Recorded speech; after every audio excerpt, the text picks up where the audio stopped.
मध्य प्रदेश की राजनीति में आजकल सबसे ज्यादा चर्चा अगर किसी की है तो वो हैं ज्योतिरादित्य सिंधिया।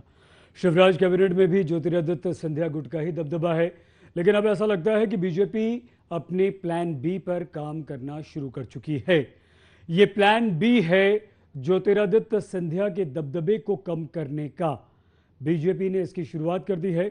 ज्योतिरादित्य सिंधिया की बगावत के कारण जब मध्य प्रदेश में कमलनाथ की सरकार गिरी और शिवराज सिंह चौहान की सरकार बनी, तभी से यह लगने लगा था कि भले ही मध्य प्रदेश के मुख्यमंत्री शिवराज सिंह चौहान हो, लेकिन दबदबा ज्योतिरादित्य सिंधिया का ही रहेगा। मंत्रिमंडल विस्तार में भी इसकी झलक देखने को मिली। मंत्रियों के विभागों के बंटवारे में भी सिंधिया की ही चली, लेकिन अब बीजेपी अपने दूसरे प्लान पर काम करने में जुट चुकी है। ये प्लान है कांग्रेस के ज्यादा से ज्यादा विधायकों को तोड़कर बीजेपी में शामिल कराना, और इसकी शुरुआत भी हो चुकी है। 2 कांग्रेस के विधायक पार्टी छोड़कर बीजेपी का दामन थाम चुके हैं।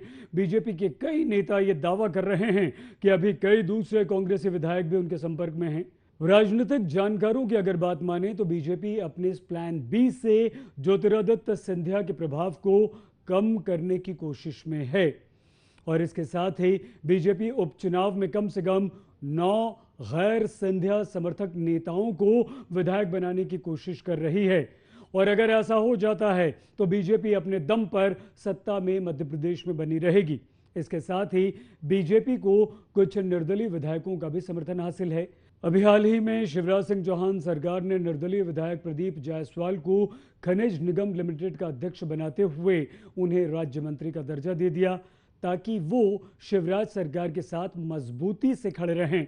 बीजेपी आने वाले समय में दूसरे निर्दलीय विधायकों को भी पद देकर अपने साथ जोड़े रखने की रणनीति पर काम कर सकती है। अगर विधानसभा की मौजूदा स्थिति पर इस समय हम नजर डालें तो मध्य प्रदेश विधानसभा में 230 सदस्य हैं। इनमें 22 पहले ही इस्तीफा दे चुके हैं, 2 का निधन हो चुका है, जबकि 2 कांग्रेस के विधायकों ने हाल ही में इस्तीफा दे दिया है, जिसके बाद अब 26 सीटें मध्य प्रदेश में खाली हो चुकी हैं, जिससे विधानसभा में अब कुल 204 सदस्य बचे हैं। इनमें से 90 विधायक कांग्रेस के हैं, जबकि बीजेपी के पास 107 विधानसभा के सदस्य हैं। वहीं 4 निर्दलीय, जिनमें 2 बीएसपी और 2 एसपी के विधायक हैं। मतलब बीजेपी को बहुमत के लिए अब सिर्फ 9 सीटों की जरूरत है। वहीं कांग्रेस को सरकार बनाने के लिए 26 विधायकों की जरूरत पड़ेगी। फिलहाल जो राजनीतिक समीकरण मध्य प्रदेश में दिखाई दे रहे हैं वो इसी बात की तरफ इशारा कर रहे हैं कि बीजेपी ज्योतिरादित्य सिंधिया के प्रभाव को कम करके दबाव मुक्त होना चाहती है।